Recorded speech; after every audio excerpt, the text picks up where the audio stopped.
Welcome back to the channel. Today we got my buddy Colin with Mandrino Motorsports, and we're going to go over his hunting shotgun because he goes hunts where you have to use either a straight cased cartridge or a shotgun. So he picked up this Remington 1187 special purpose because he was using, what you said, a 44 mag. And we found out more issues on that, but he thought the deers, when he was hitting them, they weren't dropping like he wanted. So he was able to pick this up from a pawn shop, or? I bought it off my stepdad up in Maryland and had it FFL transferred to here.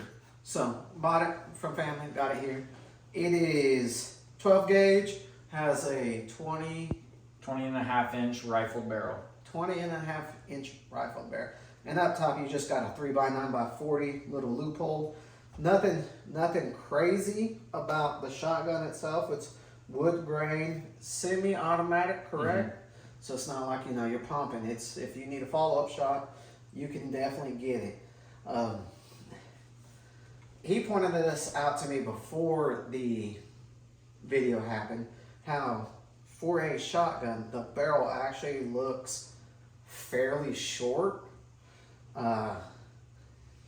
Most shotguns are going to be between 28 and 32 inches on a field shotgun. It's actually there. I mean, it's once you have it up to the shoulder, it feels right. It's good. And it has a nice smooth chamber. It has a release on the bottom. I'm not a big fan of that because I don't like it slamming forward, so I'm not going to do that to his stuff. He can do it later. Now, where it gets the special portion of it is these SST shells. You said this was $6 each? Yeah, that's what it comes out to? $30 box of 5. So 5. These hunting cartridges aren't a joke. Alright, so... Which that one's sabbated down to a 45 rather than a standard 12 gauge would be a 50. So this is a 300 grain FTX slug, and it's specifically designed for the rifle barrel. And that's probably an improved cost because you're also going to have rifled rounds to actually be able to, not really rifled rounds. No, they are rifled. Oh, so there are rifled rounds and non-rifled rounds. So that's probably helps increase the cost of the actual shell itself. And I'm reading this out, just that's why, you're getting straight from the box facts, not me just spouting stuff out the head. 2,000 feet per second out of a 12 gauge. It's pretty nasty. And it says these are supposed to be zeroed for 100 yards. If you're shooting below, you're going to add 2 inches up high.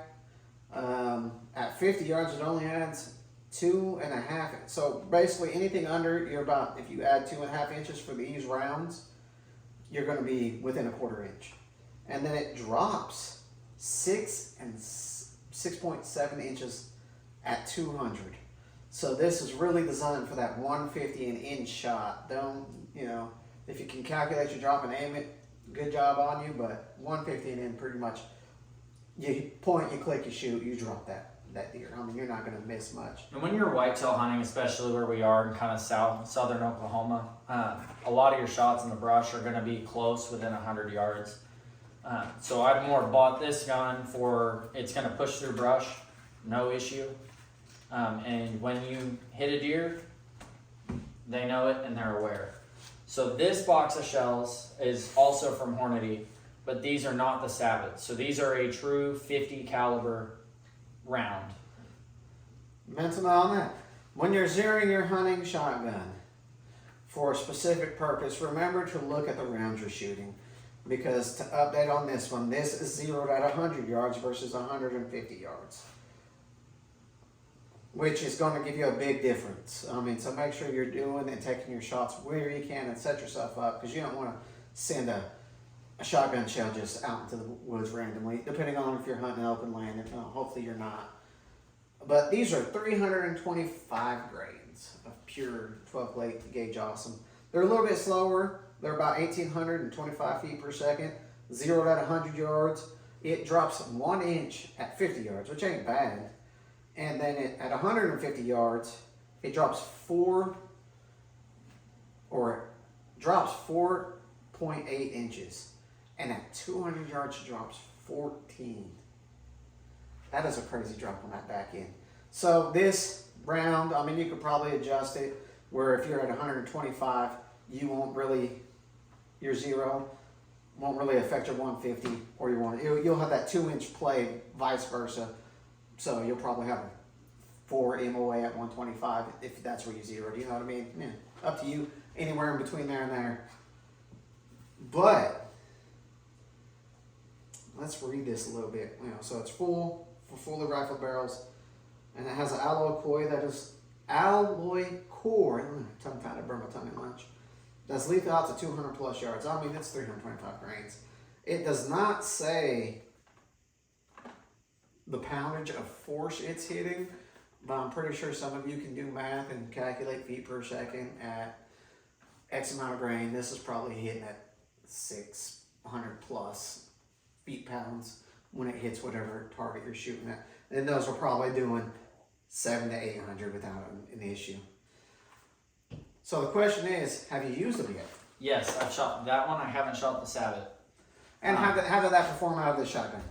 It If someone's using it for hunting, because this is a special purpose designed for, I'm guessing, hunting, right?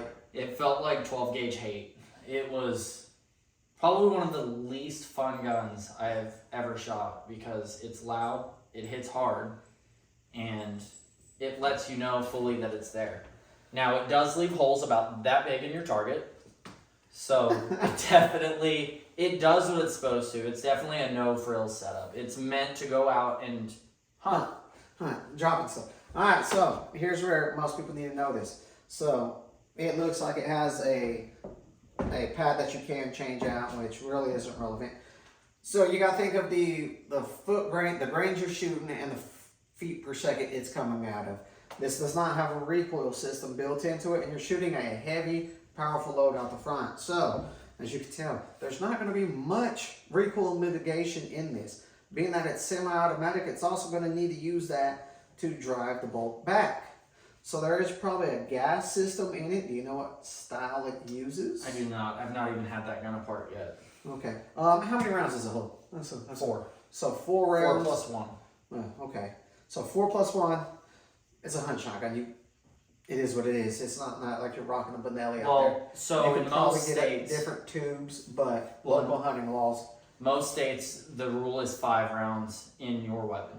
So whether your gun holds 13 or if you can actually get criminal charges brought against you and fines for hunting, like if say with an AR that has a 30 round mag, if you hunt with a 30 round mag, you can actually receive fines for that. Don't play with gun warden or game wardens. They're feds. They're narcs. They might have level 4 plates. If you're hunting, you're going to have 5 rounds. But that's, I mean,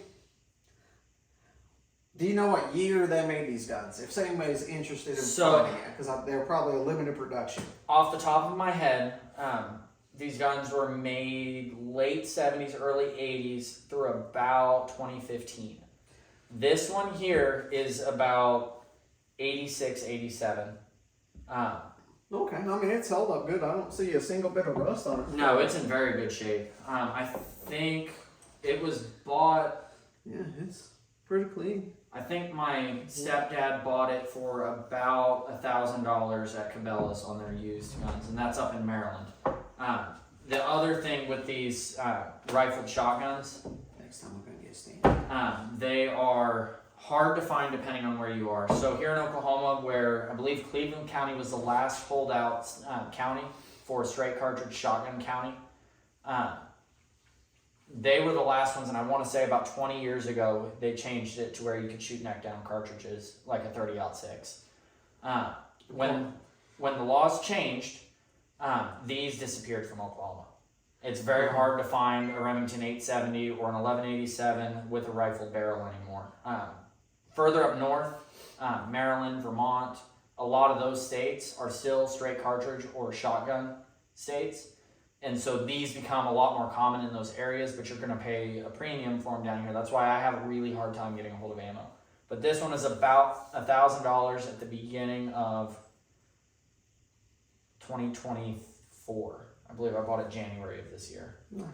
I mean, for a 20-plus-year-old gun, or almost 30, it's actually home. You can tell. I mean, it's a Winchester. It's probably taken care of. It's been taken care of. It's probably in someone's safe. the whole time until they busted it out. Because I mean, other than some slight wear on the buttstock, but that's just from general, or the foreguard from general use, and same for the buttstock. There's really not much marring or anything on it for as old as it is. But the other key thing it's with this really nice. gun that's a big deal is it has this cantilever style mount for the scope. A lot of Remington's shotguns, actually, they're capable of changing the barrel over. So if I wanted to go get a 28-inch birdshot style barrel, you can swap that over, and it prevents you from having to re-zero that scope. Nice. Yeah, you have it here. But we appreciate you coming on. I've got one interesting fact about these if you want to hear it. Yeah. So in the movie No Country for Old Men, one of the guys, I believe the villain of the story, his hero gun, so like the big prop gun that they made sure to show in every case with him that was supposed to be significant of him, Baby from Supernatural would be a hero car. Most of the time these heroes will have a hero gun or hero car or whatever it is. So in that movie, the villain had an 1187 that they actually made a faux, big, huge, massive tube suppressor for an 1187 he carried throughout the movie. Those don't exist. Oh, that's But a it fun looks fact. That is pretty cool. I mean, that's like, that Dirty Harry Magnum, you know what I mean? Exactly. But that's pretty cool that, it was so popular, at least to him, that he may have actually hunted with one, and that's why they did it. Because he was like, well, this is something I enjoy, But that's pretty much it for this gun. I mean, it's nothing crazy. It's a limited edition. But this is more of the style we're going to go with now for making these videos, where we're actually standing up. We'll see if I can figure out a mounting system for the next one to actually have the gun, and we can actually, point at stuff more. But this is our trial run. Appreciate you watching the show. If you have any questions, I can get a hold of him at any point in time. I'll leave his channel in the description in case you want to check it out. He does a whole bunch of motorsports. We just did a video over at his house about how-tos. So we're trying to, grow together, help each other out. So don't forget, like, subscribe, and I'll see you on the next one.